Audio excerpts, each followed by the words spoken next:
நான் என்ன சொல்றேன், அவங்களோட பாயிண்ட் ஆஃப் வியூல அதிமுக தேர்தல் அறிக்கை வெளியிடும் போது நாங்க மின் கட்டணத்தை 100 ரூபாய் குறைப்போம், அப்புறம் இதை குறைப்போம் அதை குறைப்போம் அப்படிதான் சொல்லுவாங்க எல்லாருமே. இவங்களும் அப்படிதான் சொன்னாங்க. இப்போ சரி இருக்கட்டும், அப்படி ஒரு தேர்தல் வாக்குறுதி இப்ப திமுக வாக்குறுதி கொடுத்தாங்கல்ல, பெட்ரோல் விலை குறைப்போம், பால் விலை குறைப்போம், எல்லாத்தையும் குறைப்போம் அதிமுக வாக்குறுதி கொடுக்கும். அந்த நேரத்துல செட்டிங் என்னவா இருக்கும், அந்த நேரத்துல மூட் என்னவா இருக்கும் நடக்கிறதா. அதாவது ஒரு இயக்கம் கொடுக்கிற மதிமுக உட்பட பாமக, மதிமுக, விசிக எல்லா இயக்கங்களும் 5 வருஷத்துக்கு ஒரு மாதிரி கூட்டணி மாறி இருக்கீங்களா இல்லையா, நடந்திருக்கா இல்லையா? அப்ப இந்த முறை ஏன் நடக்காது? இல்ல தேர்தல்ல நீங்க தேர்தல் அறிக்கை கொடுப்பது என்பது மக்கள் எப்படி நம்பிக்கை வைப்பாங்கன்னா அதை சாதிக்கக்கூடிய இயக்கம் என்ன என்பதை பார்ப்பாங்க. திமுக மீதான இந்த கடந்த 3.5 ஆண்டுகால ஆட்சியிலே இந்த தேர்தல் அறிக்கையிலே கொடுத்திருக்கிற ஒரு 75% திட்டங்களை நிறைவேற்றி இருக்கிறது ஒன்று. மக்களிடம் நேரடியாக பெறப்பட்ட மனுக்கள்ல கிட்டத்தட்ட ஒரு 80% மனுக்களை முதலமைச்சருடைய தனி அலுவலகம் அந்த மனுக்களை பரிசீலித்து நடவடிக்கை எடுத்திருக்கிறார்கள் என்பது. நீங்க இளைஞர்கள், மாணவர்கள், பெண்கள் என்று பலதரப்பட்ட மக்களுக்குமான ஒரு வசதியை, ஒரு வாய்ப்பை, வேலை வாய்ப்பை உருவாக்கி இருக்கிற இயக்கம் என்கிற பொழுது அந்த இயக்கம் கொடுக்கிற அந்த தேர்தல் அறிக்கையை தான் மக்கள் கவனத்தில் எடுத்துக் கொள்வார்களே தவிர எல்லா இயக்கங்களும் தேர்தல் அறிக்கைன்னு அந்த தேர்தல் அறிக்கைக்காக சொல்ல நான் சொல்றது ஒரு தேர்தல் நேரத்துல அந்த மாதிரியான விஷயங்கள் பேசு பொருளாகும், மூட் செட் ஆகும். பேசு பொருள் என்பது நம்ம இந்த கூட்டணி கட்சிகள்லாம் எங்க போவீங்கன்றதை இல்ல கூட்டணி கட்சிக்கு இதையும் நம்ம போய் கிளப் பண்ண வேண்டாம். தேர்தல் அறிக்கை அவர் ஏன்னா ஆன்டி இன்கம்பன்சி இதை அவர் லிங்க் பண்றாரு. அதனால அவரோட கேள்வியில இருந்து நான் ஆன்டி இன்கம்பன்சின்னு அவர் சொன்னது மின்சாரம் சொன்னாரு. மின்சாரத்தை நான் சொல்லிட்டேன். விடுதலை சிறுத்தைகள் ஆம்ஸ்ட்ராங் கொலை வழக்க சொன்னாரு. அவர் ஒரு பத்திரிகையாளர்.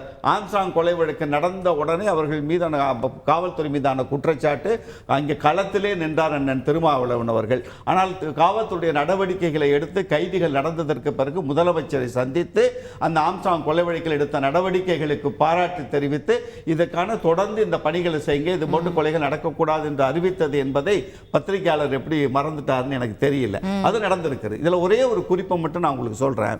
திமுக கூட்டணியை பொறுத்தவரை என்னுடைய பார்வை இந்த 10 ஆண்டு காலம் ஆரோக்கியமாக செல்வதற்கு காரணம் ஒரு இயக்கத்தினுடைய தனித்தன்மையை தகர்த்து விட வேண்டும் என்கிற எண்ணம் இந்த கூட்டணி தலைமை திமுகவிற்கு இல்லை. ஆரோக்கியமாக எடுத்து வைக்கிற எல்லா கருத்துக்களும் அரசாங்கம் செவிமடித்து அந்த தலைவர்கள் கொடுக்கிற அறிக்கைகளுக்கு உரிய மதிப்பளித்து அதனால் ஏற்படக்கூடிய மாற்றங்களை என்ன செய்ய வேண்டும் என்கிற நினைப்பு வருகிற பொழுதுதான் இப்படி ஒரு 10 ஆண்டு காலம் ஒரு இயக்கம் தொடர முடியும். இப்போ நம்ம சட்டம் ஒழுங்கு குறித்து பேசுகிற பொழுது அந்த குற்றச்சாட்டை நாங்களும் வைக்கிறோம். சட்டம் ஒழுங்கு இருக்குது, காவல்துறை நடவடிக்கைகள் மீதான விமர்சனங்கள் உண்டு. அந்த விமர்சனங்களை வைக்க வேண்டும். நாங்கள் அந்த விமர்சனத்தை வைக்கிற பொழுது எப்படி நீங்க இந்த விமர்சனத்தை வைக்கலாம் என்று திமுக கேள்வி கேட்டிருந்தால் இந்த இயக்கம் எப்படி நீங்க அவங்களுடைய தொடர்ந்து இருக்க முடியுங்கிற கேள்வி இயல்பாக வரும். அப்படி ஏதாவது ஒரு ஆக்கப்பூர்வமா அதற்கான செயல் திட்டங்களை நடவடிக்கிறாங்க. எனக்கு ஒரு செய்தி கிடைத்து சொல்றேன். ஒரு நாள் எங்கள் நண்பர் வைகோ அவர்கள் அறிக்கை வெளியில வருது. தலைவர் அவர் முதலமைச்சரே சொன்னதான். அவர் உடனே அவர் அலுவலகத்தை கூப்பிட்டு அண்ணன் வைகோ அவர்கள் அறிக்கை கொடுத்திருக்காங்க, அண்ணன் முதல் அந்த அறிக்கையில் இருக்கிற சப்ஜெக்ட் எனக்கு ஃபுல்லா படிச்சுட்டு அதற்குள்ள ரிப்போர்ட் எனக்கு கொடுங்கன்னு கேட்கக்கூடிய இடத்திற்கு ஒரு தலைமை இருப்பதுதான் எங்களுடைய தனித்துவம் இங்கே காப்பாற்றப்படுகிறது.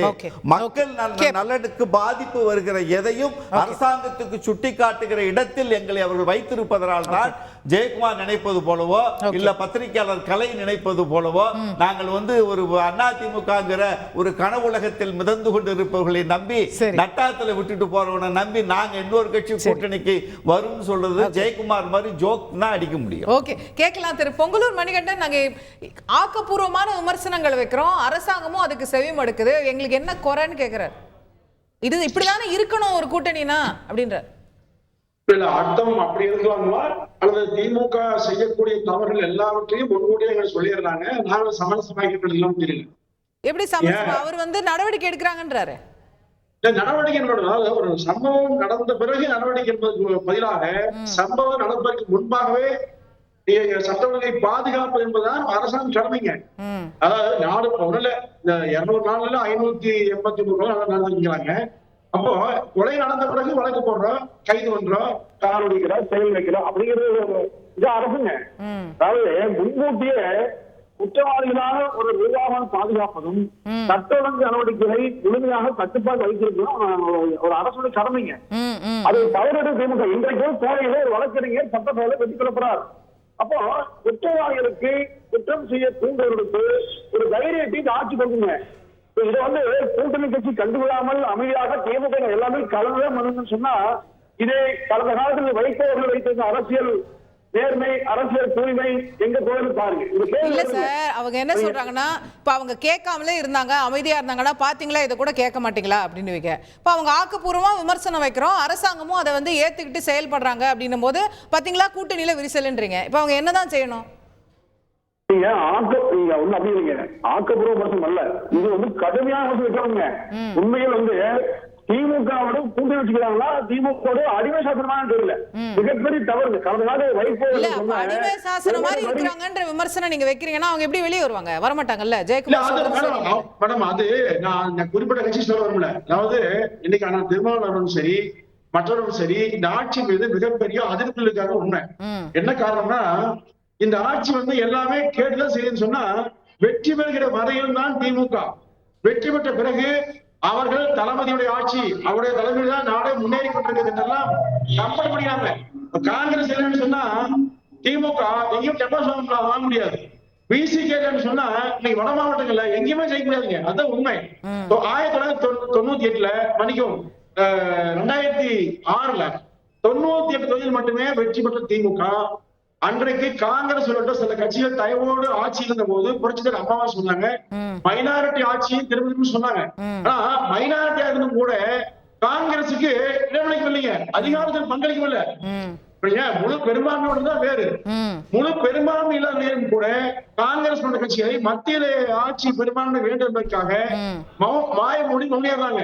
திரு சிதம்பரம் அவர்கள் உண்மையிலேயே ஒரு மாணவன் காங்கிரஸ்காரன். திரு இளங்கோவன் பாருங்க, எப்படி அடிச்சாலும் பரவாயில்ல, எப்படி கேவலப்படுத்தாலும் பரவாயில்ல, நான் எம்எல்ஏ வாய்ப்பு கொடுத்தாங்க அப்படி அளவுல சிந்திக்கிறத தொண்டர்கள் ரசிக்கிறீங்க. இல்லங்க, காங்கிரஸ் கட்சி தொண்டர்கள் ரசிக்கல. இல்ல மணிகண்டன் அவங்க என்ன கேட்டாங்கன்னு புரிஞ்சுக்கங்க சார். அவங்க கேட்கறது சட்ட ஒழுங்கு பிரச்சனை பத்தி ஒண்ணு சொன்னா, நம்ம 2 பேருமே ஆண் இருக்கோம், எங்க போலீஸ் எல்லாம் குற்றம் நடந்ததுன்னா தானா நடக்கும், நாங்க போய் தடுப்போம் பிடிப்போம். ஆனா உங்க ஆட்சியில நீங்களே ஏற்பாடு பண்ணி விட்டு கொடநாடுல கொள்ளடிச்சிட்டு வர்ற மாதிரிலாம் இங்க நடக்காது. அதை பத்தி விளக்குங்க.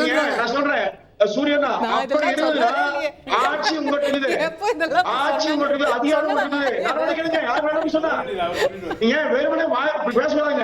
ஆட்சி அதிகாரத்தை வச்சுக்கொண்டு நீங்க ஏன் வந்து அவன் தவறுன்னு சொன்ன கமெண்ட் இருக்கீங்க. இப்போ திமுக அதிமுக பண்ணான்னு சொன்ன உங்களுக்கு நம்பிக்கை இருந்ததுன்னா அந்த மாதிரி உங்க நினைச்சீங்கன்னா நடவடிக்கை யார் வேணும் சொன்னா அது உண்மை அல்ல, பொய்யான ஒன்றை புனைந்து திரும்ப அதிமுக மீது கொடநாடு நீங்க விளக்கம் கொடுக்குறீங்க, ஃபைன். இல்ல நம்ம அதுக்குள்ள கொடநாடோட டீடைல்ஸ்க்குள்ள நம்ம போயிட வேண்டாம். क्वेश्चन வந்து இன்னைக்கு வந்து நீங்க வந்து திமுக கூட்டணியில விரிசல் இருக்குன்றீங்க, அவங்க அதிமுக கட்சிக்குள்ளே விரிசல் இருக்குன்றாங்க. அத முதல்ல நீங்க பாருங்க, எங்க கூட்டணி அப்புறம் பாத்துக்கலாம். அமைச்சர் ரகுபதி இன்னைக்கு சொல்றாரு, கட்சிக்குள்ள விரிசலாக்கி கட்சியை கைப்பற்ற முனைந்தவர்கள் அதிமுக திமுக அலைன்ஸ் செய்யலீங்களா? அதுவல்ல. அதாவது 18 மாத காலம் நடக்குங்க, ஒரு நாள் 2 நாளே போதுங்க ஒரு கூட்டணி மாறுவதற்கு. திரு வைகோ அவர்கள் வந்து கருணாநிதியோட பேசிக்கொண்டு அடுத்த நாள் அதிமுக வந்தாருங்க. ராமதாஸ் அவர்கள் அதிமுக பேசிக்கொண்டு அடுத்த நாள் பத்திரிகை போய் போட்டு திமுக நினைச்சாரு.